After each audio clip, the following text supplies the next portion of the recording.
There we go. So good morning. Thank you guys for joining me. I really appreciate you being here with me as always. Today we're going to do the class on negotiation. And this is one that a lot of you have asked for and one that I'm really excited to bring to you, because the thing with real estate, and really it's not just real estate, but it's life in general, is that you don't get what you deserve, you get what you fight for. So what we're going to do today is we're going to talk through the ability to be able to negotiate and to kind of flip the script to be able to achieve the scenarios that you guys really need in order to be effective and to be able to kind of get ahead, land more listings, and close more deals. Because at the end of the day, your ability to negotiate will ultimately determine how successful you are in closing real estate transactions. So if at any time as we go along, if you have any questions, feel free to pop them into the chat. It'll pop up and let me know, and then I'll be happy to address those for you. So how do you negotiate to earn more money and to better assist your clients? Because let's be real, at the end of the day, real estate is still a job. It's still something that we have to earn an income from.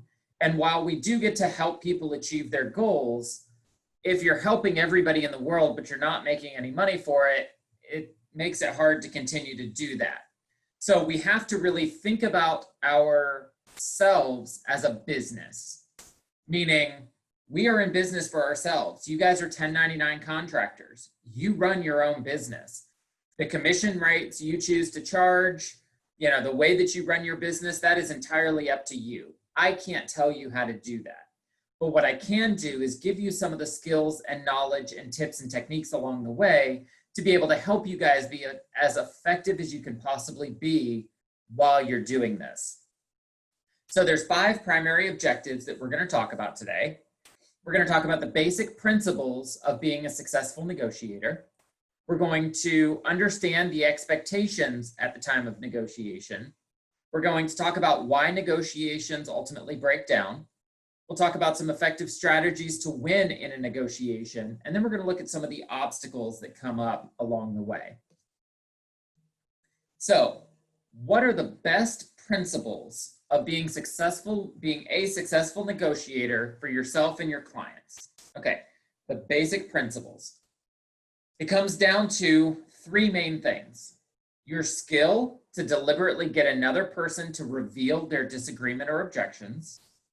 Your knowledge of understanding the common reasons why a person has a disagreement, and your skill to successfully get a person to agree with you and to move past their objections. Okay, so in a negotiation, both sides have an agenda. And we'll use the example of real estate. We have a buyer that wants to buy a home at the cheapest price possible, and we have a seller that wants to sell their home for top dollar. So in a very oversimplified manner, think about it like that. I want a bargain, I want top dollar. Okay, so this is the struggle that happens in every real estate deal. Now, for the buyers, at least from my experience of late, buyers want homes to be perfect. So their expectation is the market is hot. I'm having to come in at full asking price or something very close to it. There's not a lot of negotiation that's happening because of multiple offers, because of bidding wars, because of things like that. So in turn, the expectation is if I have to pay top dollar, then I want this house to be perfect. But unfortunately, that's not really how it goes. So as agents, whether we're representing a buyer or representing a seller, this is the challenge that we run into, is negotiating or finding that middle ground where the buyer is still happy and the seller is still happy. That is the value of this negotiation. And the better you are at negotiating, the more effective you're going to be as a salesperson, as a real estate agent in general, and as somebody who genuinely closes deals. Now, there are a lot of reasons that a deal falls apart, and your ability as a negotiator will ultimately help to offset that. So that's really my agenda in kind of presenting this class to you, is to help you guys be able to close more deals and get more difficult transactions accomplished. because I talk to you guys all the time, and it seems like every single deal now is a battle. Excuse me. There just aren't smooth deals right now, and I don't know what it is. I don't know if it's the market. I don't know if it's lending. I don't know if it's COVID. I don't know if it's just people's perception of real estate agents as a whole. I really don't know what it is. But all I can tell you guys is that every deal has become a battle. And so I want to give you the skill and tips and techniques and tricks and everything I can give you guys to be able to be the most effective at overcoming those obstacles. So let's talk about what that looks like. And first, we'll talk about the time of negotiation, or the expectations at the time of negotiation. So this is kind of the overreaching idea of your expectations, being the agent, versus the seller's expectations from getting ready to do a listing appointment.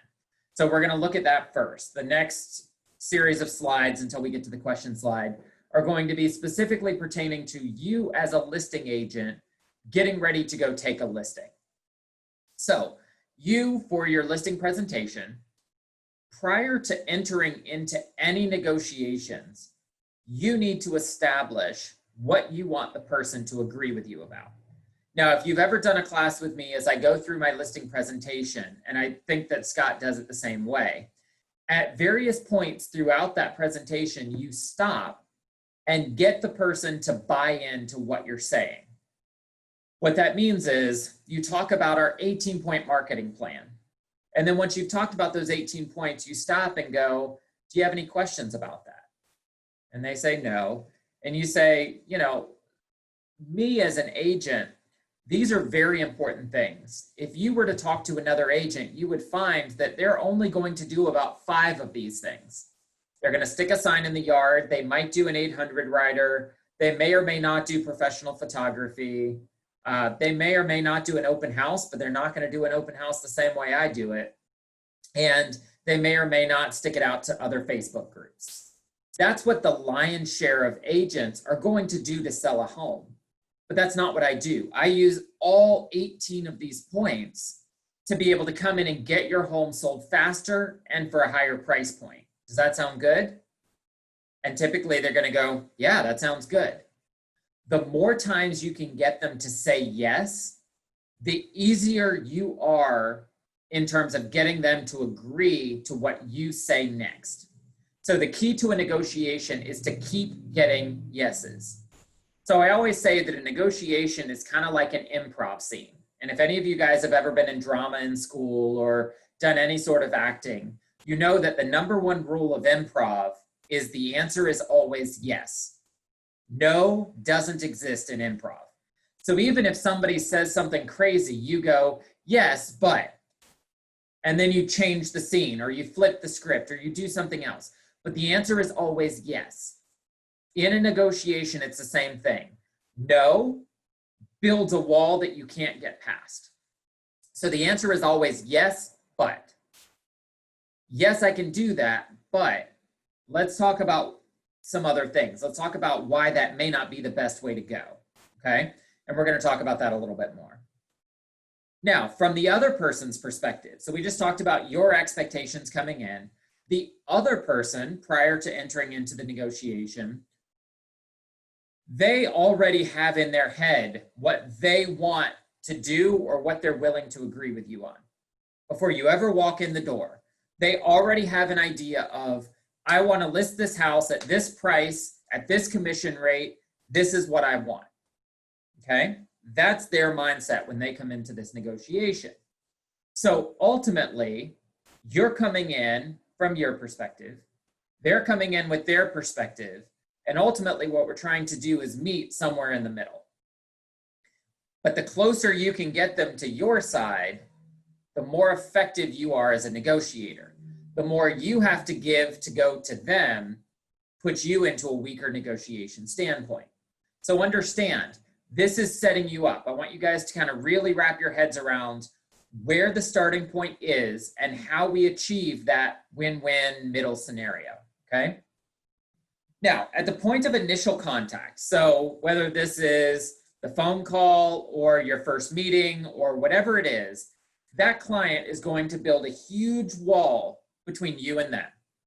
All right? So when we start, you're on this side, I'm on this side, and we have a Grand Canyon between us. Okay, think about it that way. We're standing on opposite cliffs, and we've got to somehow build a bridge to get together. Now, you've got to use your negotiating skills in both your words and your body language. Now, this is important because so much of a negotiation is not just what you say, but how you say it and the body language that both you and the other person has during this process, okay? So there are things you can do. Sit up taller in your chair. Don't slouch. Take a position.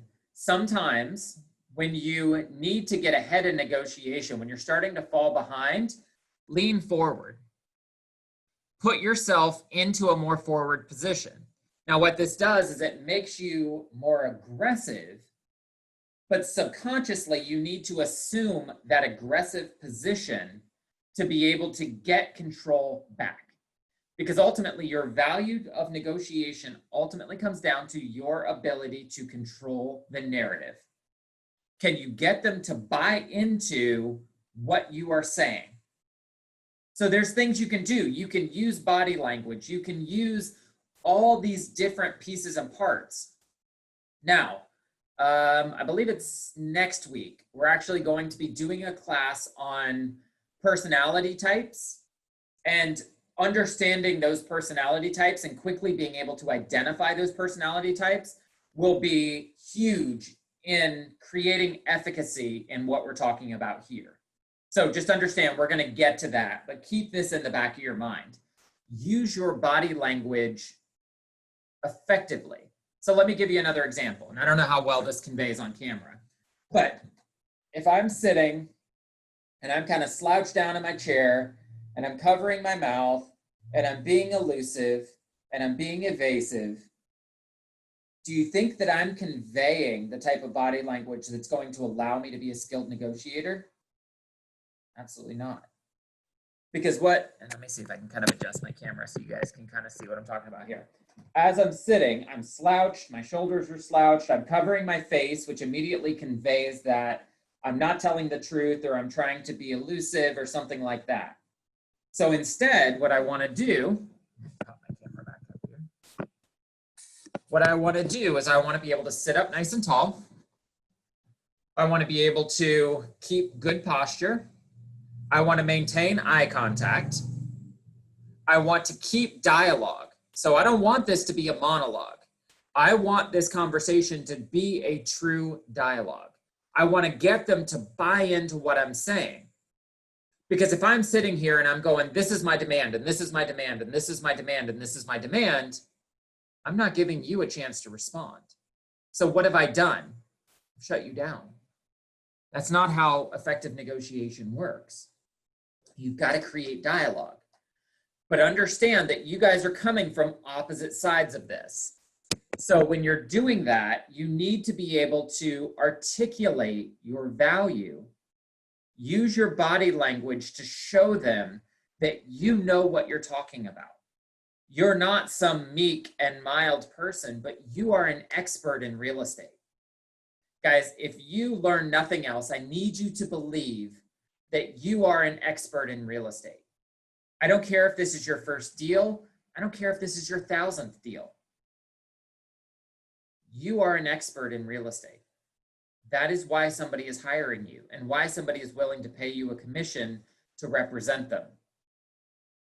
If you don't believe that, there is no way in the world that anybody else ever will.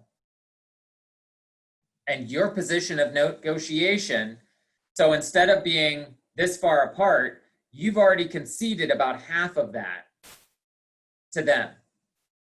So now you're having to come even 75% just to meet them in the middle. Use your body language. Understand what it means to be in a negotiation. Now, you want that body language to convey positivity, to convey positively. So you don't want to be in their face, making them feel like you're beating them down. You want them to be comfortable with you. But people, and there have been studies and studies and studies done about this, that people who are the most effective salesmen or saleswomen and the most effective negotiators are the ones who are best able to read a room, to quickly identify those decision makers, to quickly identify the people that are going to give you the biggest opposition, to soften them. The faster you are at identifying and correcting those things, the more effective a negotiator you're going to be. So you need to create a positivity with it. You need to get them to say yes. That's the goal. As you're talking, does that sound good? Yes. Awesome. Let's keep going. It's as simple as that. Get them to say yes. Now, your clients are going to build up that wall with objections.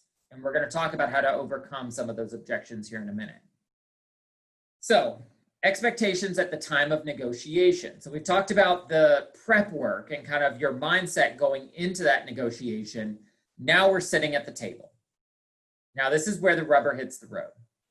So your level of difference, the amount of difference between what you want them to believe and what they agree to depends on your level of ability, skill, and knowledge for negotiating. Picture this as a wall or a divider, and I kind of use the Grand Canyon analogy that invisibly exists between you and that person. So you've got some space to fill. You've got some wall that you've got to take down. And this is how you do it. Now, why is it so important to reveal their objections? Hold on, just a second here.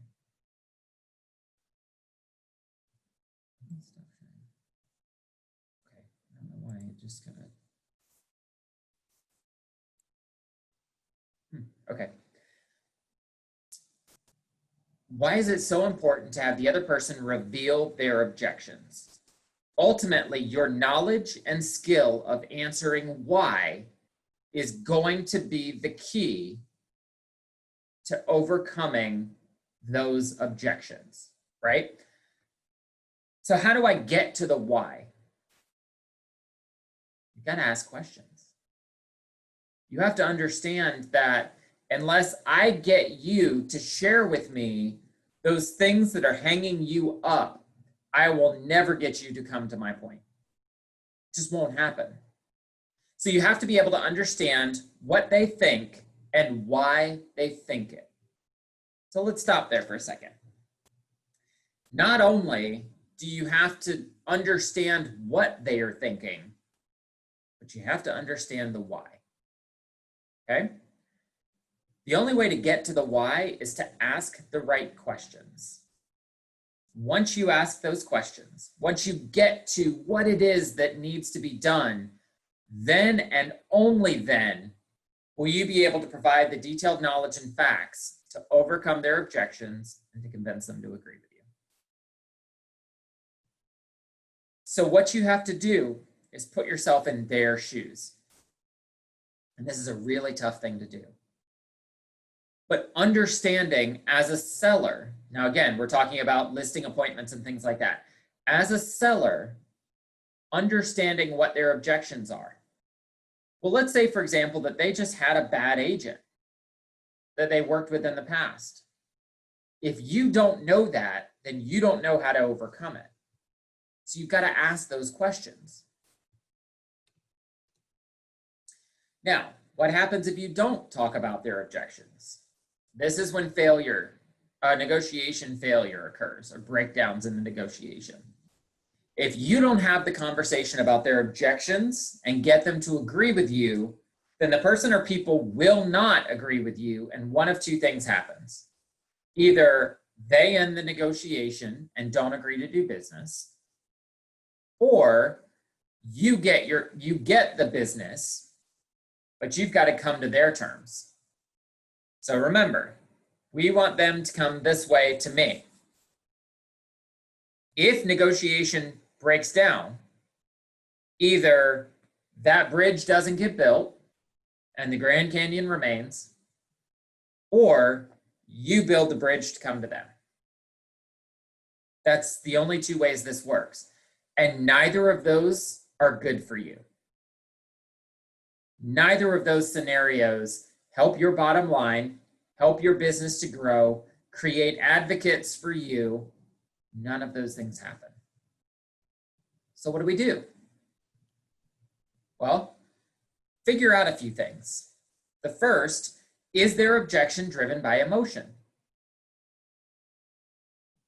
Most people buy from an emotional need.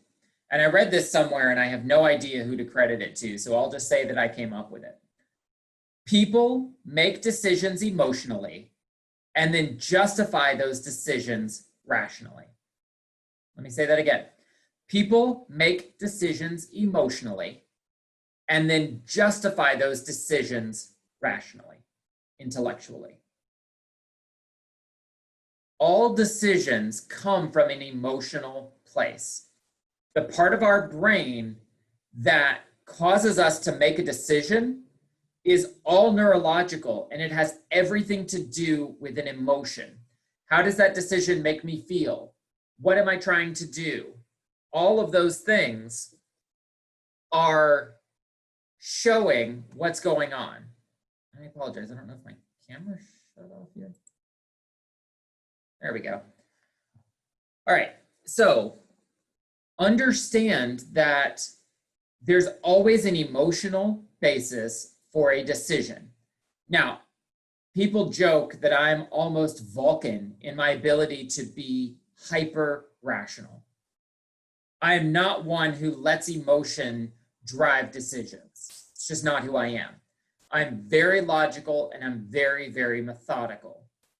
But even so, even somebody as hyper logical as me still uses emotion to come up with those snap decisions.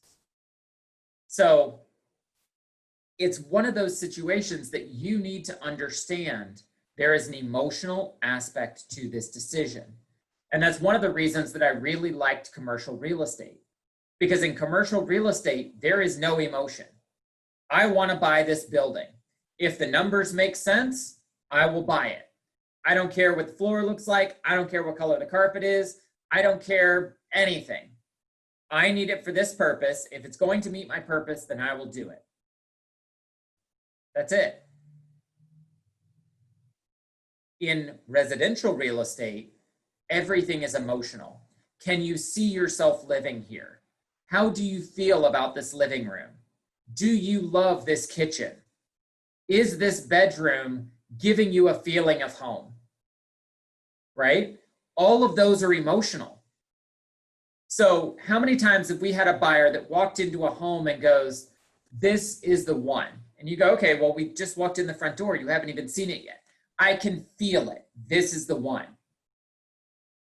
That's not logical. That's emotional. And then what happens? They walk through, we start talking about numbers, we start talking about all of those logical things, and then they rationalize or they justify that emotional decision with logic. This is how it works. Understand, in a negotiation, it is the exact same thing. The person who is able to succeed in a negotiation is the one who is best able to quell those emotions and get to the logic and the justification of that decision most quickly. Okay? Are they using life events to fuel their objections? We're about to have a child. Kids are going away to college, so we're downsizing. Husband or wife has a new job somewhere else, so we've got to get to another state. Whatever that is, there is an emotional aspect to all of those scenarios. Very few people just wake up and go, I'd kind of like to buy a new house today. Let's just put this one on the market and go buy something else. It just doesn't happen. There's always a reason that people are looking to make a change. Now, I might wake up and go, you know what? That car that I've wanted for a while, yeah, maybe I'll go buy it today. That is a much more easily justified decision. If I can go buy that car and keep my car payment the same, sure, I'll go do it. But when buying a home, it's just not that simple. They may not even be able to fully express their needs when reacting from an emotional place.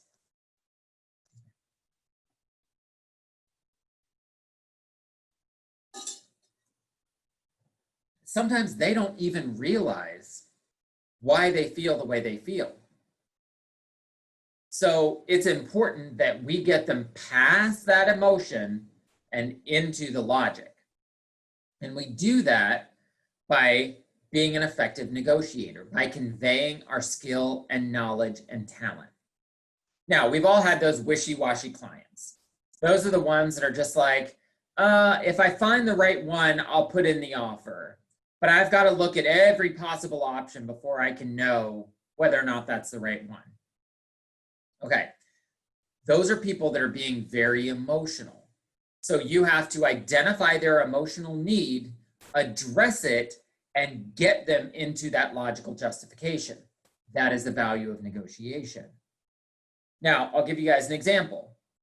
2 different people that I've worked with in my career, okay? One, I showed this lady, no exaggeration, 91 houses. We looked at 91 houses before she finally got the house she wanted. 6 months of looking at property.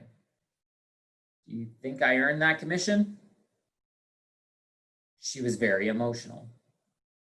Very recently, I had a good referral source of mine call and go, hey, I work with this guy. I've known him for 10 years. He's looking to buy his first home. Talk to him about what he needs. Had a quick conversation. How many bedrooms, how many bathrooms? What are you looking to do? What do you want to accomplish? What's your price point? What do you want to stay at monthly? Got all this information. Worked backwards. Found him the house that I was certain was going to be the exact right home for him because I knew exactly what he wanted. We showed him one house. We wrote the offer, got the offer accepted that day, and he's supposed to close in about a month from now. One house. Because for him, it came down to, these are the things that I have to have, my non-negotiables. And as long as it has these things and the price point makes sense, I can keep my payment where I want it to be. I don't need flood insurance. I don't want an HOA, any of these things. As long as I can accomplish what I need to accomplish, that's all I want. We went into this house. He's like, yep, you were absolutely right. This is exactly the house I was looking for. We wrote up the offer and off we went. 2 totally different experiences in real estate. What's the difference? One was driven by emotion. She needed to feel like that was the right house. Even though every one of the 91 homes I showed her had exactly what she wanted. The exact number of bedrooms, the exact number of bathrooms, the type of yard, the number car garage, the type of kitchen. Like, guys, I didn't just send everything in the MLS to her. I am always specific about the properties that I send. But the difference was she had to feel like it was home. When she walked into the 91st house, she walked in the front door and literally said, yep, this is it. And my jaw just about hit the floor. Because what's funny is it was the exact same floor plan that I had shown her in 3 other homes. We had literally walked this exact floor plan 3 times. But for some reason, this time when she walked into this exact same floor plan, it felt like home to her. I can't explain it. To this day, I'm still baffled because I had more or less just given up that this woman was ever going to buy a house. But she did. When we come at a negotiation, we have to understand that sometimes there's going to be a huge emotional impact into this decision. And so we have to be able to figure out how to overcome that as quickly as possible. So negotiating is learning to ask questions, not making statements. So let me give you an example. The thermostat in my house stays at 77 degrees. This is a compromise, okay? It's hot in here. This is a statement that comes out of my mouth a lot, okay? My wife and daughter walk out in hoodies and yoga pants, wrapped up in blankets, saying that they're freezing. 77 degrees. If I come in and say, it's hot in here, and somebody else goes, oh my goodness, I'm freezing, we're on opposite sides of the chasm. I'm hot, you're cold. How do we overcome that? If I make it warmer, I get hotter. If I get more comfortable, you get colder. Where's the win-win? It doesn't exist, because we've now created this opposition that we can't overcome. So when you are in a negotiation, do not make statements. Ask questions. If the seller doesn't agree with you, you've lost. That's it. But when you're speaking with an expired seller, for example, you may want to ask the question, why do you think the home didn't sell? And then just sit. I know why the house didn't sell. That's my job. And I'm very good at my job. Because why? I am the expert. You are the expert. I know full well why this house didn't sell, but I want to see what the seller thinks. So Mr. and Mrs. Seller, why do you think your home didn't sell? Oh, it didn't sell because we never had an open house. Okay. Maybe, maybe not. But wait for their answer. Because maybe they go, well, you know, I don't really know. That's a good answer. Because you know who does know? Me. And you admitting that you don't know why it didn't sell is a great first start. But spoiler alert, that almost never happens. You will almost never have a seller willing to admit that they don't know why their home didn't sell. They're always going to have a theory, okay? But if I come in and I sit down and go, your home didn't sell because it was overpriced. What have I done? I've now made a statement that would potentially cause them to get defensive and shut down on me. Questions lead to conversations, which present opportunities, not dead ends.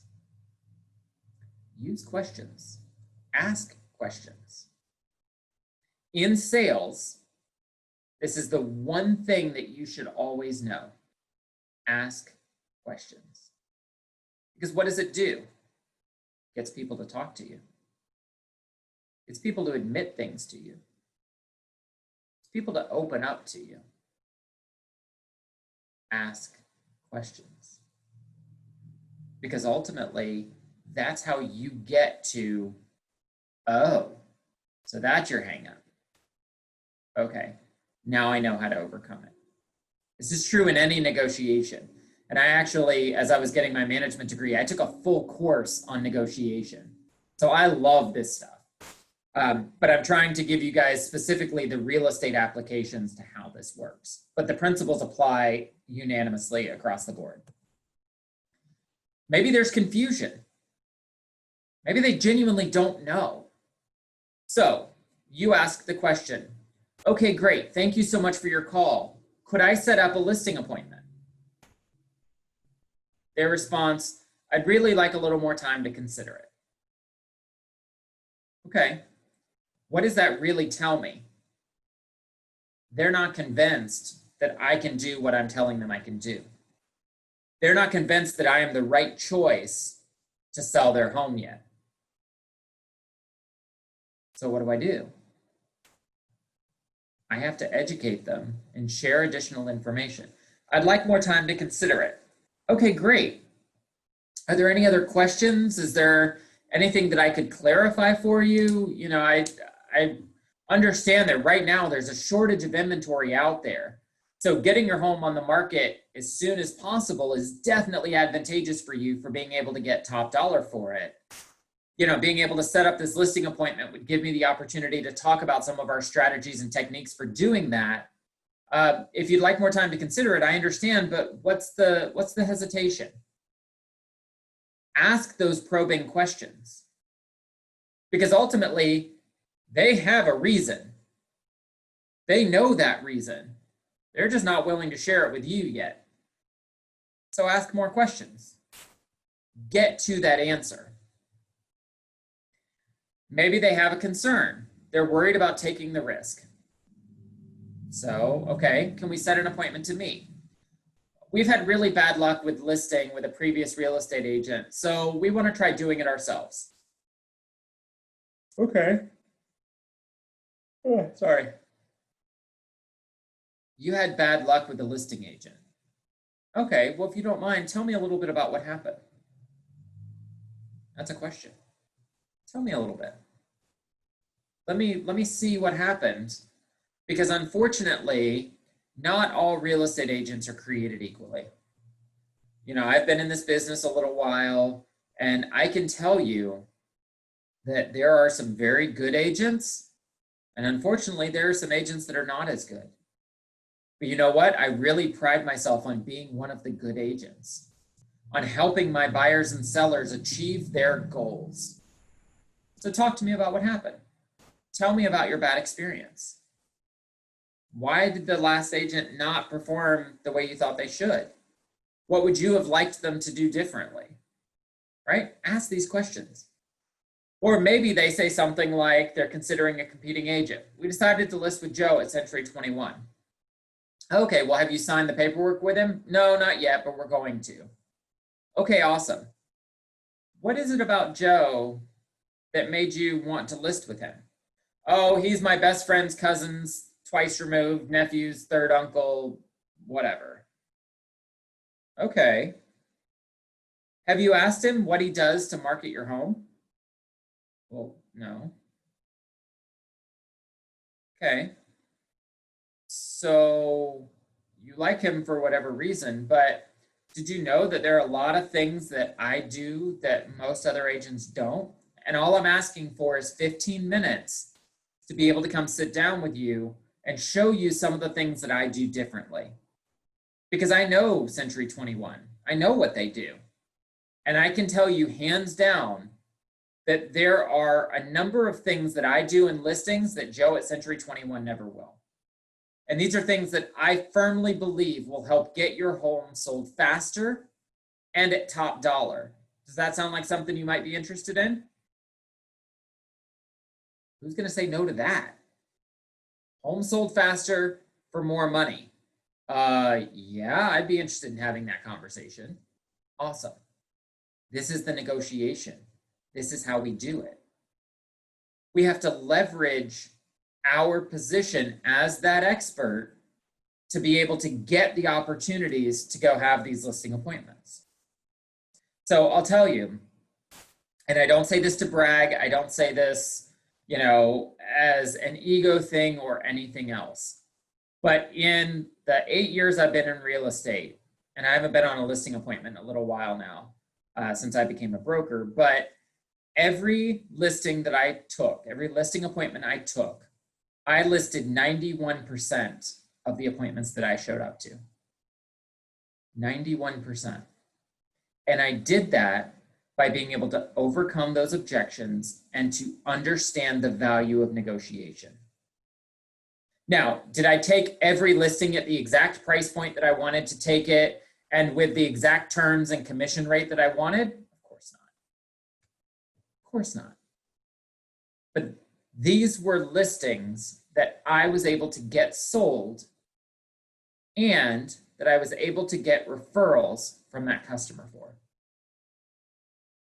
That generated more business. So the commission trap.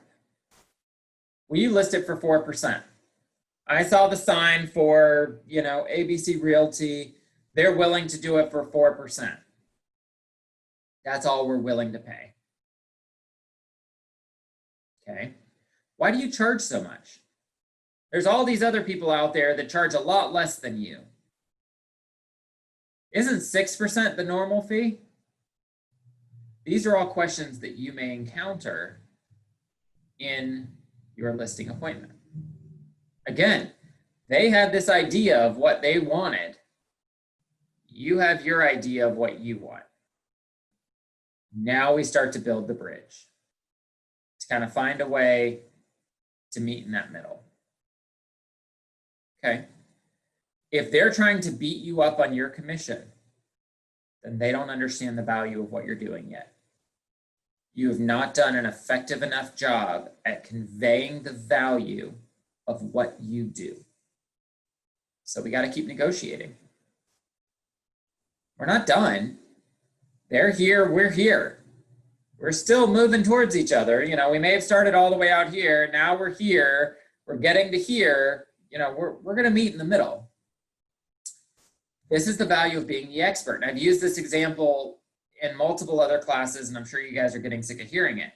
When you go see a general practitioner or a nurse practitioner, you guys are going to have a copay. Maybe it's $0, maybe it's $5, $10, $20, whatever, right? When you go see the expert, the orthopedist, the dermatologist, the ear, nose, and throat specialist, do you pay that same deductible? Nope. You pay a specialist fee. So instead of a $20 deductible, you have a $50 or $75 or $80 or $100 deductible. They both have MDs. What's the difference? The specialist is the expert. You are paying for their expertise. And you expect to. You're not surprised when you go to the specialist and go, oh, it's $80 instead of $20? Okay. It just is. We've set that expectation that we pay for experience. We are willing to pay more to work with an expert. So this becomes the difference between cost and value. Cost is how much money you have to spend for an item or a service. The value is what you get for the money you spend. It is important that we convey our value. Yes, I am more expensive than a 4% brokerage. But you know what? Let me show you the 23 things that I'm going to do that you will never, ever get out of a cut rate agent. And oh, by the way, how comfortable do you want this experience to be? Because my customers get to have a very pleasant and peaceful experience in as much as we can control it. Those 4% cut rate brokers, they don't. They couldn't care less. It's the difference in the customer service between buying a Kia and buying a Mercedes. Do you think you're going to get the same customer service buying a $12,000 car that you are buying a $100,000 car? Of course not. Of course not. Why would you? That is the value.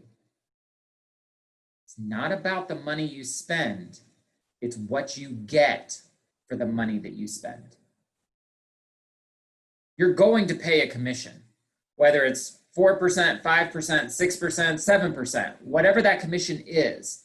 What I'm going to do as my position of negotiation is I'm going to show you what I can give you for that difference in the money that you're going to spend. Understand your value proposition and sell it. This is your ability to negotiate. Now dismantle that trap. Focus back on those values that you bring to them. Ask them how they feel about your marketing plan. You know, when you talk to Joe Schmo at KW, did he mention doing any of this stuff? Nope. I know what KW's listing appointment looks like. It's not even close. Focus on it. Control the narrative. This opens up the opportunity for discussion. When you hit a dead end, you're done. You've got to backtrack to get back to a road where you can find some commonality. Stay out of those dead ends. Make sure every road that you go down has a cul-de-sac at the end of it that you can turn around and come back and start again. Because when you hit that dead end, you're done. Stay moving. Keep going. So flip it and set a new trap. You want to make sure that every buyer has the opportunity to see your home, right? Well, lowering your commission, taking that listing at 4%, unfortunately, there are agents out there that if there are 3 homes in this neighborhood that fit their buyer's needs, This home is listed at 3%, this one's listed at 2.5%, and this one's listed at 2%. Which one do you think they're going to take their buyer to first and try to sell the hardest? The one that's offering them the most money. Now, is it wrong? No. I'm doing the same amount of work. Why would I not try to sell them on a home that's going to pay me the most amount of money to be able to get a buyer in the door? Why would I specifically work harder for less money? If your boss came to you and said, hey, you can work 40 hours a week for $15 an hour, but if you were to work 45 hours a week, I would pay you $11 an hour. How does that sound? I'm doing more work for less money?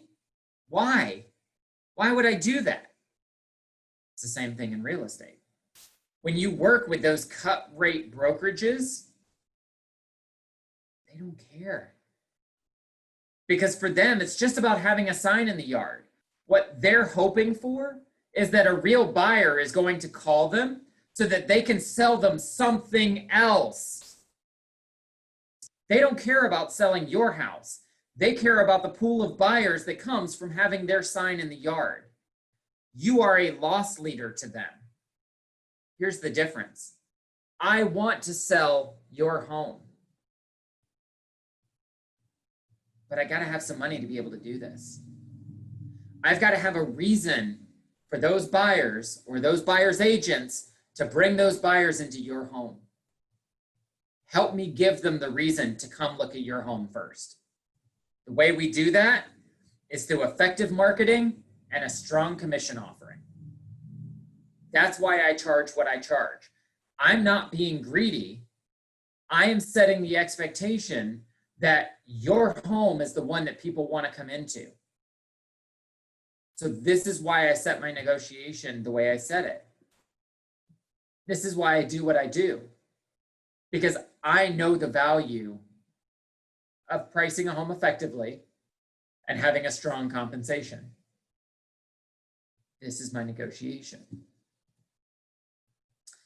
So some guidance to successful negotiation. 1, silence. Because what happens? When you sit silently, they feel the necessity to fill that silence. It's human nature. Nobody likes awkward silence. So the best negotiators are the ones who know how to sit back in their chair, put their hands across their chest, and just sit for a minute. Okay?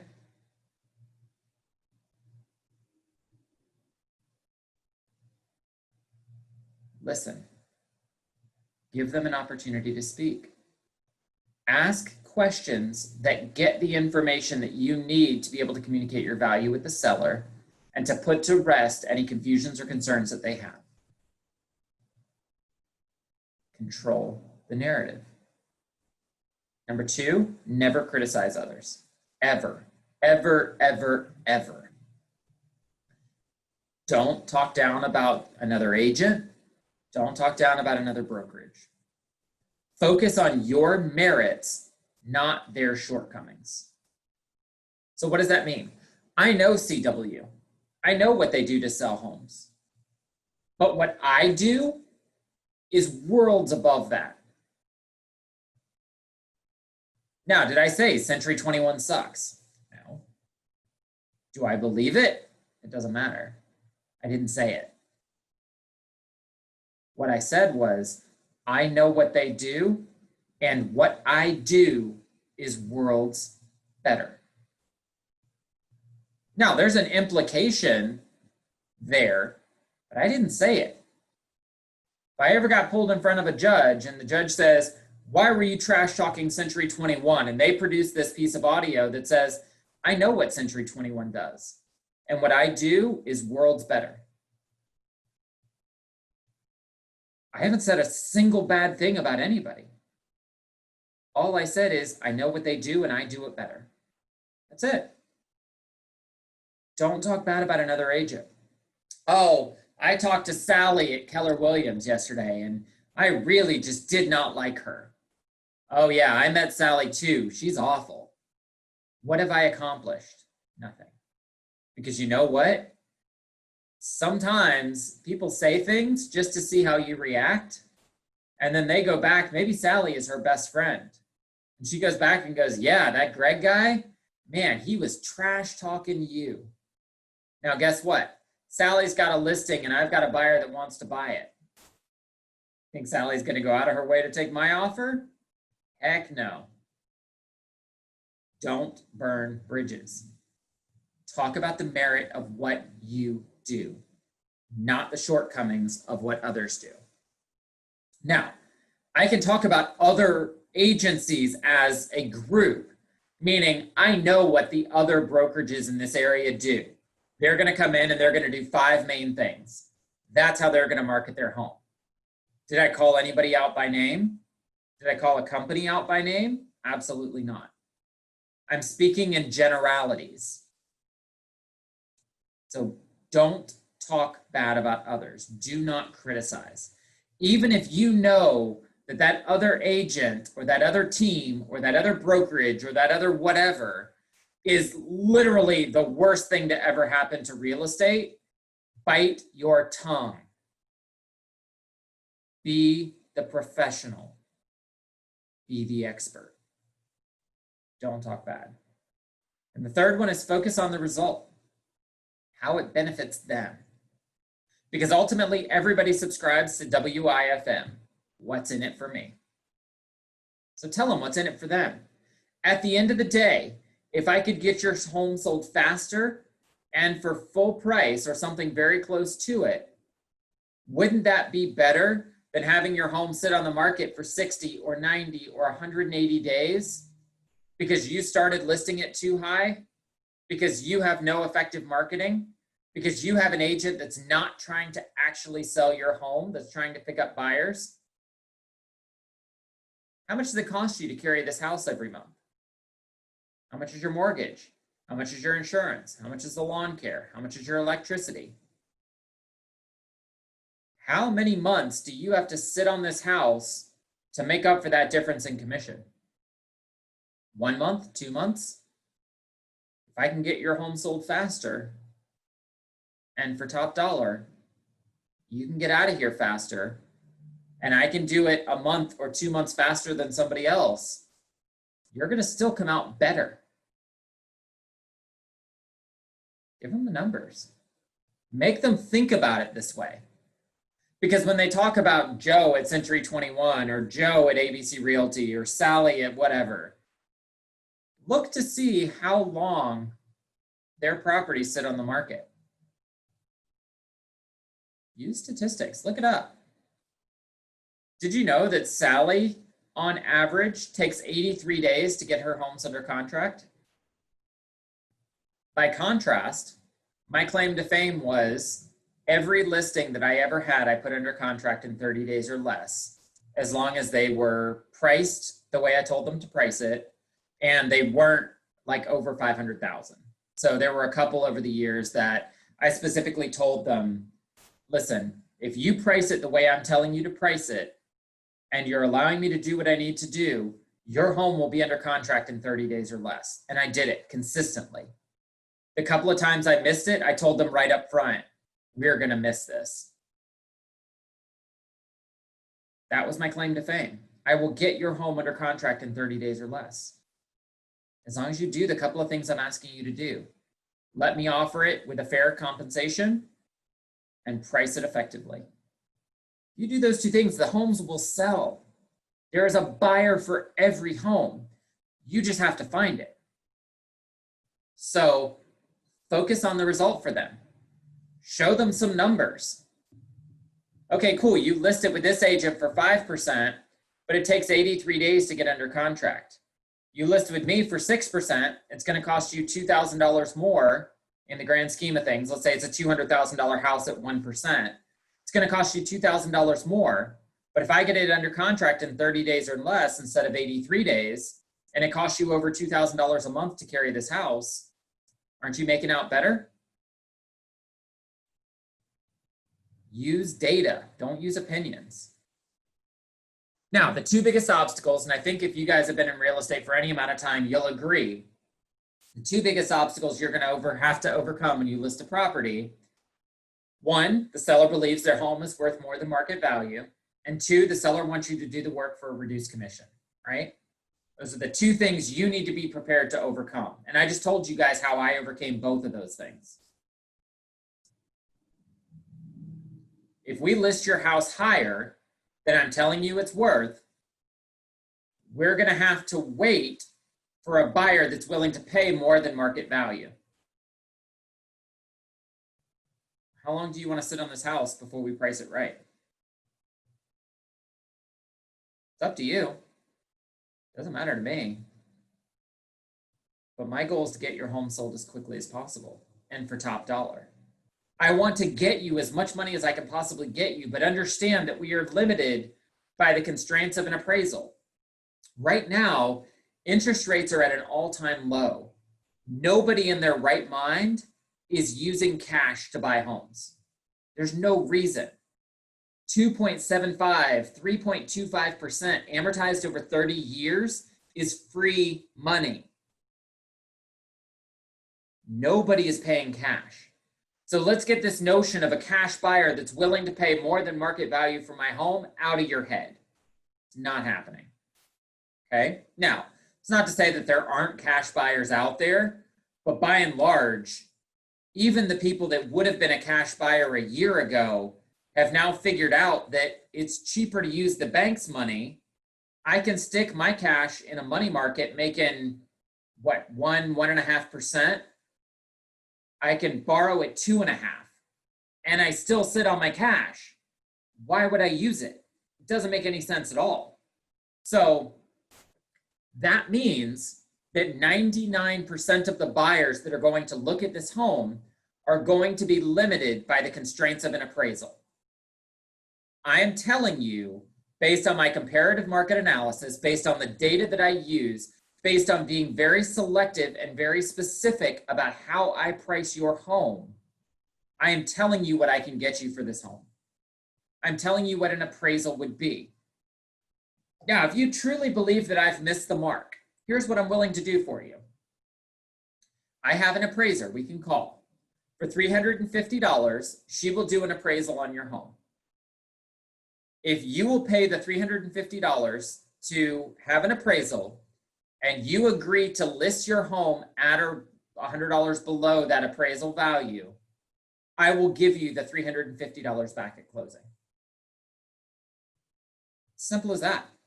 I'll give you the 350 bucks. If you'll pay for it now, I'll give it back to you at closing.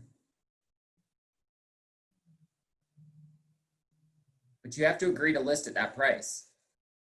And you know what? 99% of the time, I'm within about $1,000 of that appraisal. Because I know how to price a home. I've shown you guys how to effectively price homes. I know how to do it. I know what an appraiser is going to give. I know how they're going to look at this home. So have ways to overcome a seller who thinks their home is worth more and a seller who wants you to cut your commission. Understand that your negotiating ability will keep you from having to succumb to either one of those two things. Now, guys, there have been times that I have not taken a listing, and that's where that 9% comes in. There are people who would have listed with me, but I wouldn't take the listing because they wanted me to list it $20,000, $30,000 high, and I just wouldn't do it. Now, in a few of those instances, I did end up picking up the listing 60 or 90 days later. And here's how I did that. When they said, I want to list with you, but I want you to list at this price. What I told them was, listen, there are agents who will list at that price. And here's what I want you to do. If you truly believe your home is worth that and you don't want to pay for an appraisal, here's what you do. You give them a 90-day listing. And do not give them a price reduction. If they believe they can sell your home at that price, Give them 90 days to do it, and don't you dare give them a price reduction. When your home is not sold in 90 days, give me a call and I will come list it at the right price and I will get it sold for you. I am a professional. I'm not the agent that wants to stick my sign in the yard and pick up buyers for somebody else's property. That's not what I do.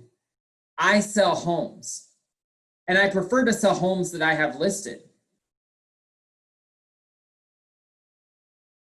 So there were a handful of instances where they listed it for 90 days, didn't even get a handful of showings, and they called and went, all right, it's time to do it your way. And you know what? I had those homes under contract in 14 days or less. And I had a seller that became a referral source for me because I wouldn't take business that was incorrectly priced. I just wouldn't do it. It's not worth it for me. My reputation is I sell listings. Well, it was, I don't now, but that's what I did. That's what I did. So it was important to me that I did not stick my name on listings that did not sell. I didn't want that reputation. And there are a lot of agents in this market that have them. I didn't want to be that agent. I wanted to be the agent that sold listings. And I was. I was able to negotiate. I was able to convey my value in such a way that got them to buy into the fact that I'm not the cheapest agent out there. I'm not the agent that's going to list a house for 4%. But you know what? I'm an agent that sold a lot of listings.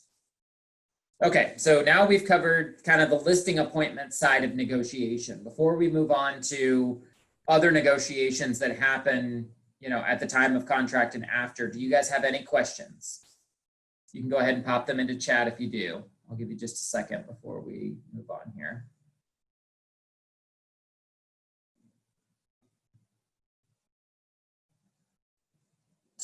No? Okay, so let's keep going. Negotiations during a contract when representing the buyer. Okay, so we're thinking about it from the buyer side now.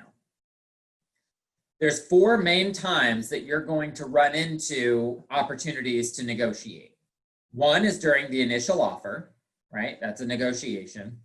During your inspections, at appraisal, and then at some other interval where something else changes.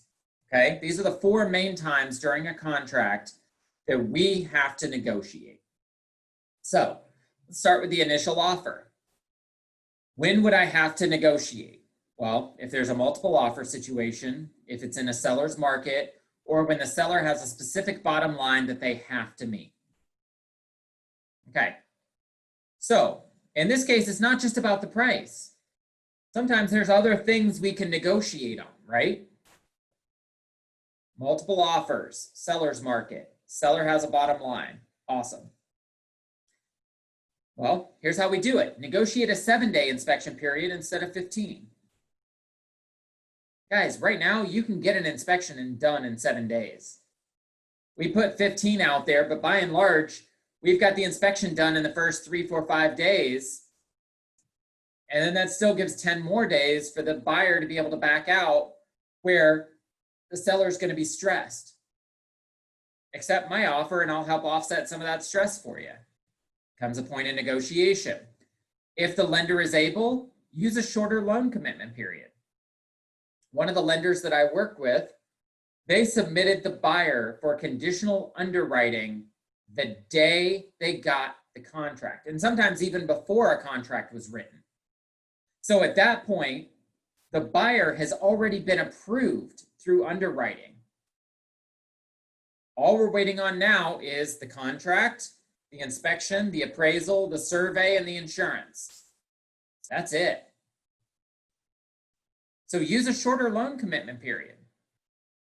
If I already know that my buyer is qualified and is conditionally underwritten from day 1 or even before the contract comes in, I've got a lot less stress about something changing with my buyer and that deal falling apart.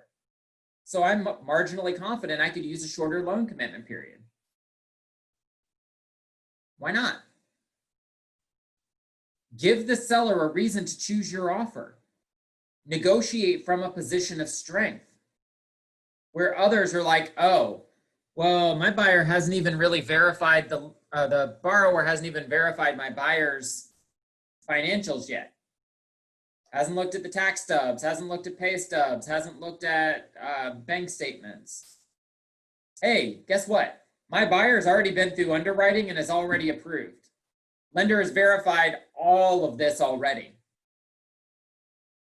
That gives you a reason to have the seller choose your offer over a potentially identical offer. And I'll tell you, on my guide that I showed the one house to, that's exactly what happened. She had 3 offers. We came in at full asking price with a 9-day inspection and no home warranty, no seller concessions, nothing like that. I also went to her and said, hey, just want to make sure you're aware there's a Sylvania panel in the garage. Is your seller aware that they may have to replace this panel? And she was like, oh crap, I completely missed that. But thanks, I really appreciate it. Guess what? They accepted our offer because I had a shorter inspection period and she knew that the agent on the other side of the deal was one that was knowledgeable and one that was going to be able to keep things moving along. I was the expert. So she had 2 offers that were absolutely identical, mine and one other. But because I came from a position of strength and I showed that my buyer had already been through underwriting, was already conditionally approved, they accepted our offer over the other one. So it's not just about the price. We could have gone up on price, but we both knew that the house wouldn't appraise. So then it just became a game of, I'm going to promise the seller, 142, knowing full well it's only going to appraise for 139, right? We already knew it. She ran the comparables, I ran the comparables. We knew the house was priced just right. So there was no point in going over asking just to have to come back down when the appraisal comes in. So instead, we negotiated on some of these other things that allow the deal to be more competitive. Maybe it's a higher escrow amount. If everybody's putting $1,000 in escrow, maybe I can get my seller to put $2,000. At the end of the day, they're going to have to bring that money at closing anyway. So what difference does it make? Whether they put it in now or put it in at closing, what difference? Doesn't matter. It's all the same. Before submitting the offer, ask if the seller has a preferred closing date. Guys, this is easy and nobody ever does this. Does the seller want a closing date as soon as possible, or do they prefer 60 days to be able to get out? Ask the question. 1, it gives you an opportunity to build a little bit of rapport with the other agent. 2, it shows that you're the expert. You're asking the right questions. These are things that you can do to negotiate from a better position. Ask the right questions. Don't make assumptions. The second one is during inspections. If items are discovered that have to be addressed, discuss with the buyer which ones they need to be addressed. Okay. Understand that an inspection report is not a punch list. Have this conversation with your buyers up front because they're going to get a 68-page report of everything that might possibly be wrong with this house. That is the inspector's job. It does not, however, mean that we submit a 4-page inspection request. Now, sometimes we need to. Sometimes there are instances where there are legitimately 4 pages worth of stuff that needs to be addressed. And if that's the case, then so be it. But don't set an expectation with your buyer from the beginning that this inspection report is a punch list. It isn't. Every crack in the sidewalk doesn't need to be filled. Every crack in the driveway doesn't need to be filled. Every, whatever, leaves in the gutter. Okay, great. You know what? I'll get you a gutter cleaning as a closing gift. Come on. These are the things that buyers and agents get hung up on so that when they go to the seller and they have 4 pages of repairs that they're asking to be done, when a lot of them are like $3 fixes, you're probably going to get shot down. And now you have a lower likelihood of getting the things that you really need to have done. And what I mean are the items that are going to keep that buyer from being able to qualify for lending or qualify for insurance. And typically those are items that are notated on your 4-point inspection. If it's not notated on the 4-point inspection and it doesn't pose any real health risk, meaning busted windows, holes in the roof that would allow critters into the attic, things like that. If there are electrical issues, roof issues, plumbing issues, those are the things that we're going to ask for. And then with the buyer's permission, provide the entire inspection report to the seller. Let them see that there were 68 pages of things that were identified, but of those 68 pages, I'm only going to ask for 5. And I'm only asking for these 5 because they're notated on that 4-point inspection and they're going to impact my buyer's ability to get insurance. Show them that you're being reasonable with the things that you're asking for. Because again, it shows that you are negotiating from a position of strength. You're not asking for every single thing to be done. You're only asking for the important ones. Understand that when I walked through with the buyer, the first thing I looked at was that electrical panel. I saw that it was a Sylvania panel, and I know that historically, Sylvania panels are going to pose a problem when it comes time for insurance. Now, there are a couple of Sylvania panels. I think there's actually one Sylvania panel that is insurable, but by and large, they're not. A new panel is going to be $800 to $1,000. I wanted to make sure the seller was aware of this right up front because I don't want to have any surprises. So I come at it from a position of authority to show, hey, I noticed the Sylvania panel. We'll have the inspection and make sure that it's not the one that is insurable, but I just want your seller to be prepared for the fact that they may have to replace this panel. What did that do? It showed the other agent that I know what I'm doing. Now they have a higher likelihood to want to work with me because I have a very well-qualified buyer and I know what the heck I'm doing. That's why my offer got accepted above the other one that was identical. Negotiate for the things that matter. Third one that comes in is that appraisal. Now, the appraisal may come in fine and you don't have to negotiate at all. But in the event that it doesn't, the appraisal comes in low for whatever reason, or the appraisal comes in at value with repair items. We'll give you the value, but we noticed that the back door didn't open. And in order to qualify as a condition of this appraisal, that needs to be repaired.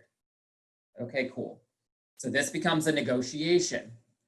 Now, just using the example of if the appraisal comes in low, does the buyer have the ability to bring any extra cash to make up the difference?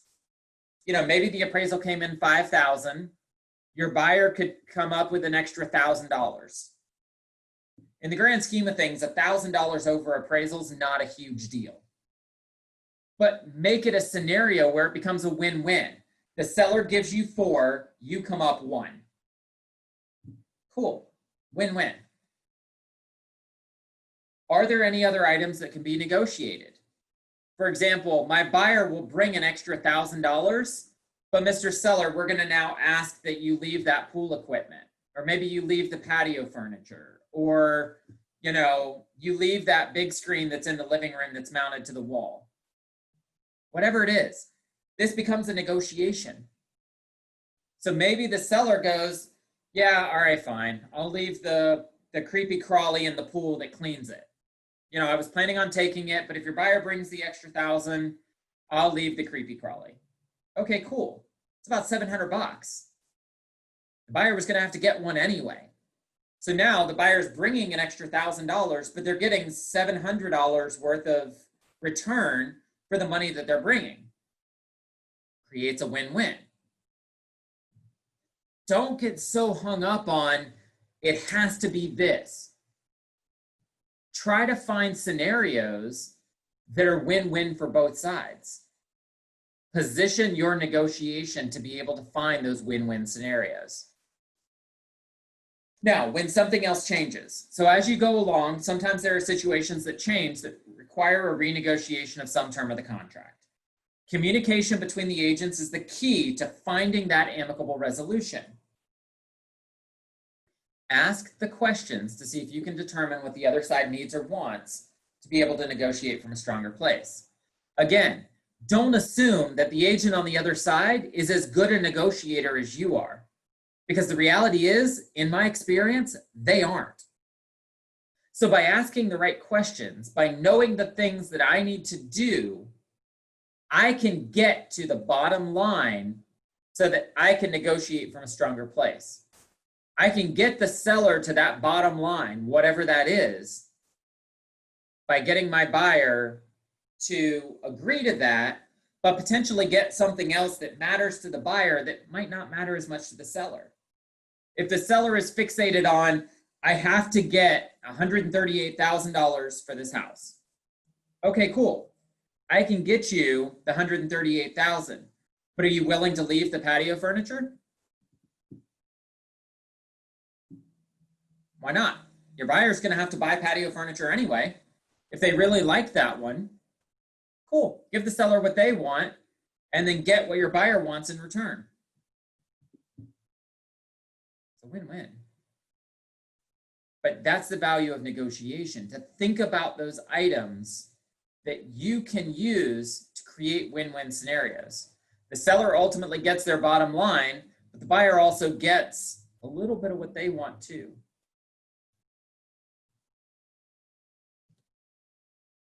And then a few tips. So I'm going to leave you guys with this. A few tips for winning in a negotiation. Start a little bit higher than you actually want to be. Leave yourself some give room. Okay? So there was something that I read, and I don't even remember where I read it, but it was a psychology experiment. And the kid walks in and goes, hey, Mom, can I have $1,000? Mom goes, of course not. I'm not giving you $1,000. What's wrong with you? And then they go, all right, fine. Can I have pancakes for breakfast? Now, ordinarily, Mom might not have agreed to pancakes for breakfast, but because you asked for something so ridiculously outrageous, it seems like a much more reasonable request now. And there's a whole strategy to this. Like, there's a whole game theory thing about starting a negotiation by asking for something so ludicrous that when you come back and ask for what you want, it now seems rational. So start a little bit higher than you want to be. Make it look like you're willing to give a little bit. Use your time advantageously. Use short deadlines to prompt responses. If you're in a competitive market, give them until 24 hours to respond to your offer. Don't give them an opportunity to accumulate 4, 5, 6, 7 different offers. Use short deadlines to be able to get a yes quickly. Don't let your emotions get involved. Now, some of you have heard me say this before.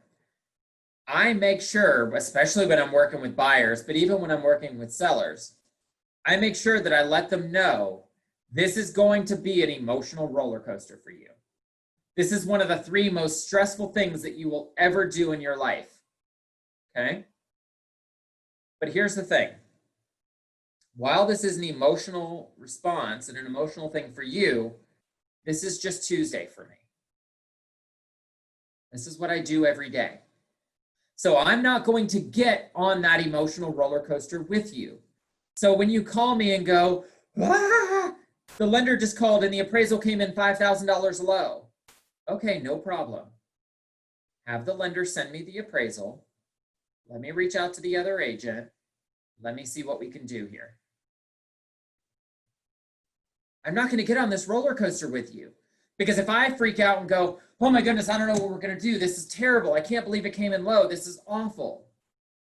While the buyer might feel better, you have now put yourself into a situation where you are acting emotionally and you are not able to think rationally to come up with solutions. A lot of you guys, when you call me for support or things like that, you'll run a scenario and you're like, I really don't know what to do. And then I go, okay, well, what about this? Or what about that?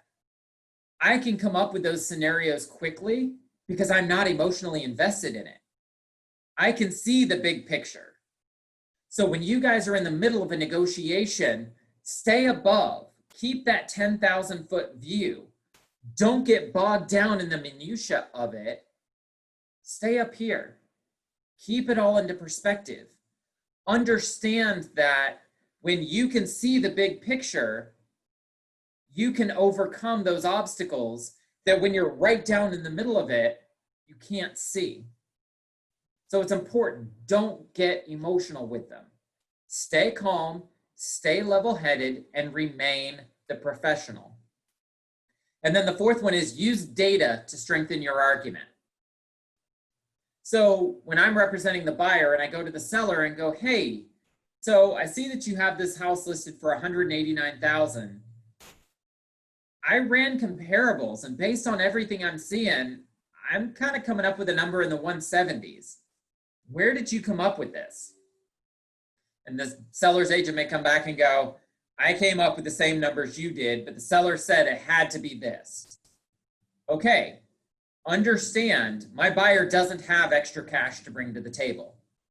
So using this data, we're submitting an offer in the 170s because that's all I think we're going to be able to get for an appraisal.